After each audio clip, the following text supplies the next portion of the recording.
पहले तो सबको ये समझना पड़ेगा, मतलब क्या राजनेता, क्या हम मामूली देशवासी जो आम आदमी, सबको ये समझना पड़ेगा कि ये कोई वीडियो गेम नहीं चल रहा है कि वो वहां पर आए, कुछ हलाक करके चले गए और हम उसके बाद जाएंगे वहां पर कुछ पटाखे फोड़कर चले आएंगे, बात हो जाएगी। इस बार प्रधानमंत्री का बयान थोड़ा अलग था।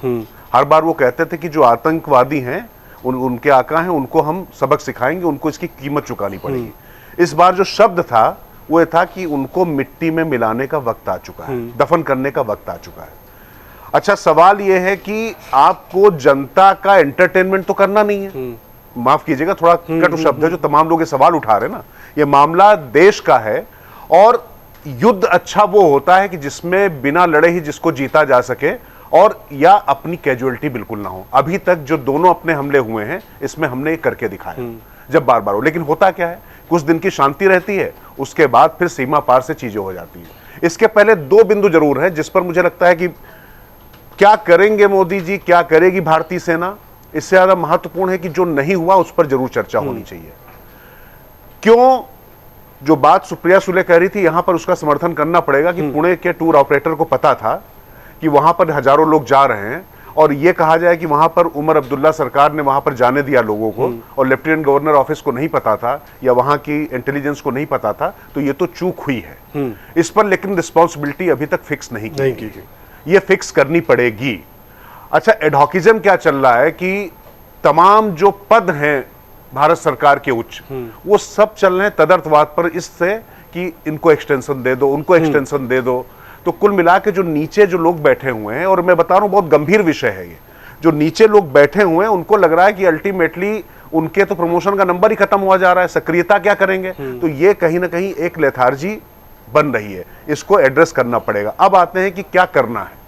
ये एक बात तो मानकर चलिए कि पिछली बार भी, चाहे वो उरी हो या उसके बाद वो बालाकोट किया गया हो सर्जिकल स्ट्राइक, इनसे ज्यादा परेशानी पाकिस्तान को किससे हुई थी, जो उसको पूरे दुनिया में अलग थलग करके डाल दिया गया था।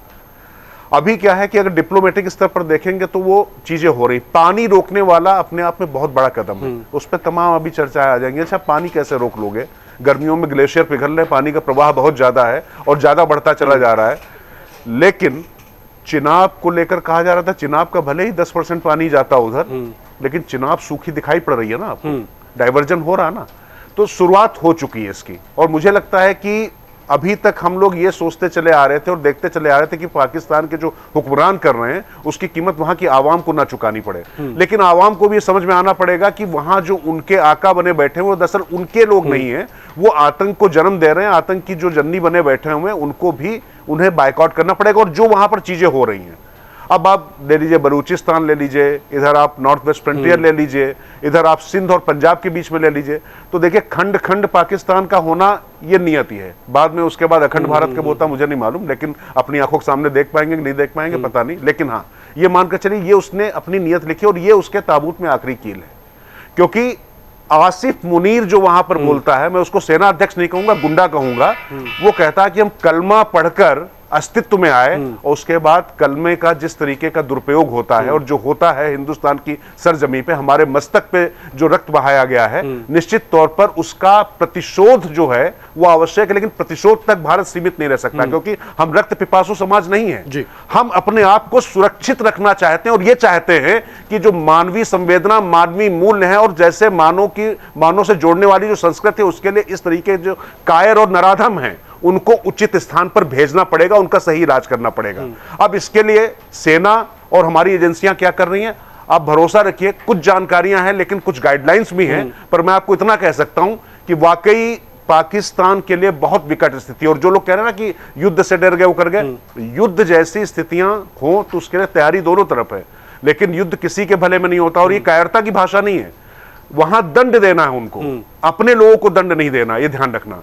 तो ये दंडात्मक कार्रवाई कैसे होगी, किस तरीके से होगी, ये चीजें चल रही है और बहुत अच्छे से चल रही है, इतना मैं आपको कह सकता हूँ। अगर आप ये वीडियो YouTube पर देख रहे हैं तो हमारे चैनल को सब्सक्राइब कर बेल आइकन दबाएं, और Facebook पर देख रहे हैं तो हमारे पेज को लाइक करें।